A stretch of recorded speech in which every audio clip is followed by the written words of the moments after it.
right now. Hello, thank you so much for joining me. I'm Evelyn Jerome-Alexander with Magellan College Counseling. I am personally based in the Los Angeles area, and we have counselors all over the country, and we work with students all over the country on their college search and application process. So today I'm going to talk to you about college visits. And hopefully what I'm going to say will answer some of your questions, and then the folks who are here with me live are going to ask questions after I shut off the recording. But if you're watching this on the recording, please feel free to post questions underneath, and I'll be happy to answer them as I see them pop up. All right, so here we go. Tips for your college visit. Hopefully you are seeing my screen. So the whole purpose of everything we do is to try to reduce the stress of the college admission process. We know it's gotten to a point where it's really, really stressful, and college visits can actually sort of play into that. So hopefully I will answer a couple questions today that will help you approach less stressful. Just a word really quickly about Magellan. I founded it in 2011. We are independent, we are not a franchise, and everybody in the company all works together. We all are members of professional organizations. We all have our certificate in college counseling. And unfortunately, we are part of an industry that is not licensed or regulated. So anyone can call themselves a college counselor. But the people who work with students under the Magellan banner are all trained and do continuing professional development. For example, a good chunk of those faces that you're seeing there, 7 of us are hopping on a plane in April, and we're going to Minneapolis.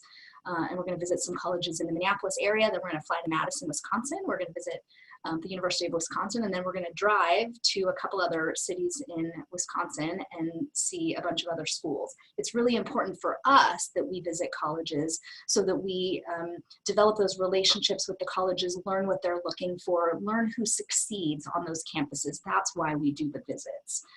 For you, the purpose of your visit is a little bit different than our purpose. And the purpose of your visit is different depending on what age your student is, what grade they're in. So here's what I would say. If you have a 9th or 10th grader, I wouldn't focus on names of colleges yet. The issues that you're dealing with if you're visiting colleges in 9th or 10th grade are more like, do I want to go to a big school that's got big school spirit and, you know, a big sporty culture? Or do I want to go to a smaller school where the classes are going to be smaller? I'm going to have more hands-on attention from professors. Do I want to go far from home? Do I want to stay close to home? Do I want to go to a school in a city that has an urban campus? Do I need an actual campus? These are the kind of questions that you're going to want to answer in 9th or 10th grade. Don't focus on the names quite yet. So for example, people always call me and say, we're going to Boston, so we're going to visit Harvard and MIT. I say Harvard and MIT are beautiful, but you should maybe visit different schools in Boston or in the Boston area that give you answers to different questions. So maybe you'll want to go visit Babson or Tufts, or I recommended to someone the other day to go visit UMass Lowell, which is about a half an hour outside of Boston. It's a public university, but it's on the smaller side. It's probably 15,000, 16,000 undergrads. It's in a city, right? The city of Lowell, Massachusetts is a city, but it's not a big city, right? So again, those are the kind of questions that you're going to want to answer starting in 9th or 10th grade. In 11th grade, you're going to have different goals. You should start thinking about the colleges that you might want to put on your college list.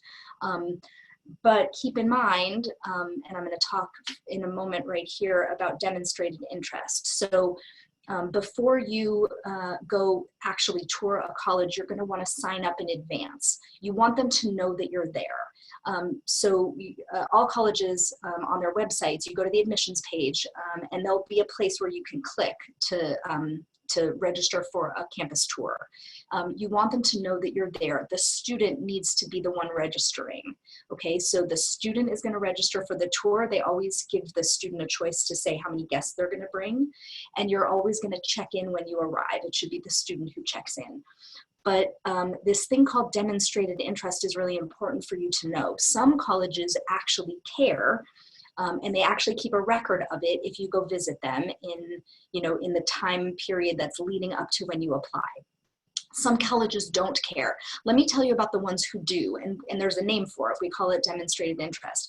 Why do they care? They care because in the end, colleges are a business. I know you don't think of them that way because we have this whole emotional level of stuff on top of it, but in the end, colleges are a business. You may have heard about some colleges going out of business recently over the course of the last year or so, and you might hear in the future that that will continue to happen. So when you tell a college in advance that you're coming to visit, you're showing them, I'm interested in your school. I'm interested enough that I'm going to drive or take a train or fly and actually step foot on your campus before I apply. This indicates to them that you might be a little bit more likely to actually attend if they let you in. And so again, as a business, they're looking to give their spots to people who want to use them, right? It does no good for a college to let you in if you're not going to take that spot. So, demonstrated interest is definitely a thing. However, it's also something that many colleges, I will say, sort of at the top of the rankings, which is not something that we use as a guideline for any time we make a college list. We're not using rankings. However, they're there and we know it, and so do you. The schools that are near the top of the rankings are less likely to use demonstrated interest. And some of them will tell you, absolutely, we do not care. I visited Harvard a couple of years ago, I was in Boston going to a conference, and I signed up online for the tour, and I got the reply email saying you're signed up for the tour, and it said, don't check in, we don't care. It didn't say we don't care. It basically said, like, we don't track that you're coming. So it said, we've got you signed up, but we don't really care that you're coming. So I just want you to be aware of that, because you may have heard that taking a tour makes it more likely that your student will be admitted. And for some schools that's true, and for some schools it's not true, but it's still a good idea to sign up in advance and check in when you get there. However, this is probably the most important tip I'm going to give you. You're really trying to get the real scoop of what goes on at the college. And what that means is, I tell people this all the time, it's almost like I want you to drive up and park in the parking lot, and I want your 16 or 17-year-old to get out of the car and look around and decide, are these my people? Are these not my people? If they're not your people, get back in the car and drive away. It is okay to go on a college tour and not like it. It's okay. It's important to track what you like and what you don't like on a college campus. But in order to get that feel for, are these my people, I want you to know, and I'm going to give you a little bit more detail here, that college tour guides are paid and scripted. They are almost always the most involved kids on campus. They are always cheerful. They are always making jokes about walking backward. Trust me, I've visited like 400 colleges in the last 9 years. The jokes stopped getting funny after like 200 or so. So what I really want is for you to talk to real students life there. Ask them what they did on the weekend. Ask them what their favorite class is. Ask them questions that are specifically targeted to their education. You never want to ask questions that you could learn from a college website. So you never want to ask about the average class size or the average GPA. You don't want the average anything. You want a real person's real experience, okay? I know this is really hard. It's hard for parents and it's hard for students. I do it and it's hard for me. But when you visit a college campus, I want you to walk away from your kids, right? So you're not hovering over them, because no other teenagers want to talk to them when there's adults hovering over them. I want you to encourage your student to go talk to other kids in the quad, non-tour guides. I know this is super hard. If you have an introvert, they might look at you like you have 3 heads, like there's no way I'm going to do that. That's okay. So here's a couple other ways for you and them to meet real people on college campuses. Make an appointment, call in advance. It can be you, the parent. It's better if it's the student, but it can be you. Call in advance to the department of the academic subject where they might be majoring. And if they're not sure which department they like the best, just pick one. It doesn't matter. That's the department where they could be spending a lot of their time. So call in advance and say, hey, are there any professors available? Are there any students available on X and such date? I'm signed up for the 1 o'clock tour. I'd really love to just stop by and talk to someone for a few minutes. Most of the time, they're very happy to talk to you. Also, you want to visit the Career Center because you're looking at outcomes. Oops. Yep, there we go, sorry. You're looking for outcomes. And so what that means is what companies recruit on this campus. What relationships do they have for internships? The Career Center is where all that happens. Now, I will tell you this, if you are looking for ways to boost your demonstrated interest, this does not count, right? So the Career Center is not going to call the admission office and say, hey, the Alexander family called and we know that they took a tour and they also came to visit us. So make sure you put that in the file. It's not going to go in the file, but it's real information for you to have, and it's good information for you to have, okay? Okay, just a quick recap. Remember that 9th and 10th grade visits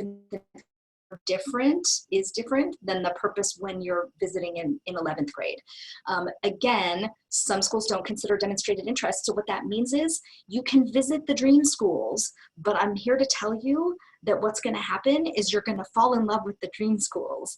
So it makes more sense if you're on a budget and you don't want to visit 100 colleges or even 40 colleges.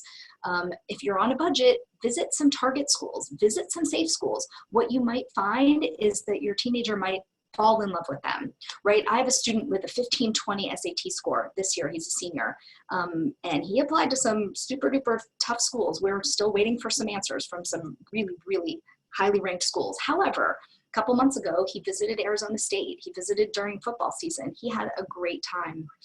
He has friends there. And if he gets into the honors college, that's a really, really good choice. And obviously that's a safe for him. But it's worth your time to visit target and safe schools. It also will help in the end when the answers come back, and sometimes they're not good. You know, if you're really reaching, you're going to get some rejections. And so if you've taken the time to really fall in love with the target and the safe schools, you're going to be happier with the results. This will help with demonstrated interest. Of course, I told you you're going to register in advance. You're going to check in when you get there. Reach out to the admission counselor after you visited. Ask a question. Again, this really only is effective for schools. I mean, I would do it for all schools because your admission counselor is the person who's going to read your school. It's almost always available on each college's website. You can get a feel for who reads your area. It's worth your time, your students' time, to reach out to the admission counselor. Say, hey, I visited your school. I have this question about the blah blah program. You know, what's it like? You know, or who gets internships? Or you know, what are your outcomes like? Find something that you have a question about. That information, that communication, will go into your student's file if the school considers demonstrated interest. Okay, and again, we're going beyond the tour. We're trying to talk to real people, and we're trying to get a feel for what it's like to be a student here. This is where ranking does not matter at all. Perfect example, we have a student last year, he's now a freshman at UCLA. He went to visit MIT. He is a super smart kid. He had a perfect score on the ACT. He was going to be an engineer. He visited MIT. He hated it. Of course, it's an amazing school. It just wasn't amazing for him. So it was worth his time to get the feel for that campus. And that's an exception. He was obviously visiting a reach, because it's a reach for everyone, even with the perfect score. All right, here's a little bonus tip. This is going to sound totally crazy. Don't pay for a tour. Why? Why would I have this slide in here? Because college students have become really entrepreneurial recently. And what they've discovered is when the tours are full, you can't get a tour. They have started to come up with these little services where they'll charge you only $20, only $40, only $60 for a tour, for a 1-hour tour. Don't pay for a tour. Tours are free. If you sign up in time, you should be able to get a tour. The other thing you can do if the tours are all full, talk to your counselor at school and say, I'm going to visit X and such city. Do we have any alumni from our high school at this school that I can meet with? The alternative is call the admission office and say, I know your tours are booked. Are there any students who would be willing to, meet me on campus? And the last resort would be, I just would never pay for a tour. The last resort would be show up, get yourself parked, walk onto campus, and ask someone to walk you around. It's very likely that someone would be willing to do that. Okay, so people ask us a lot. Why? People ask me when I'm out there and I tell people what we do. Why does someone need an independent college counselor? Why do I need your help? Here's the thing, we're a service. Either you need us or you don't. If you don't need us, that's fine. But here's the reality, school counselors have so much to do. They are on average responsible for over 400 students at public schools. In California, public school, high school counselors are responsible for over 700 students. So if you feel like you need a little bit extra hand-holding, that's what we do. And if you don't feel like you need extra hand-holding, that's totally fine. But if you feel like you need it, that's what we do. There is so much information out there. I always say to people, and that's why I do in our little topic each time. There's so much information out there. Some of it is right and some of it is wrong. So we are trying, I'm trying to get information out in just little manageable pieces, but I invite you to visit our blog, visit our Facebook page, sign up for our newsletter, which is generally monthly. I think we skip a couple months when we're crazy in the fall, to get real information. We are trying really hard to push out real information. That's what we do, and we help people who feel like they need help. And I appreciate your time and hope I've answered a few questions about college visits. This is our contact information. Our website is magellancounseling.com, and through our toll-free number, you can actually reach any of the counselors in our practice. So I hope this has been helpful. I'm Evelyn Jerome-Alexander with Magellan College Counseling. And I'm going to exit and stop sharing. And again, thanks again, and we'll see you next month.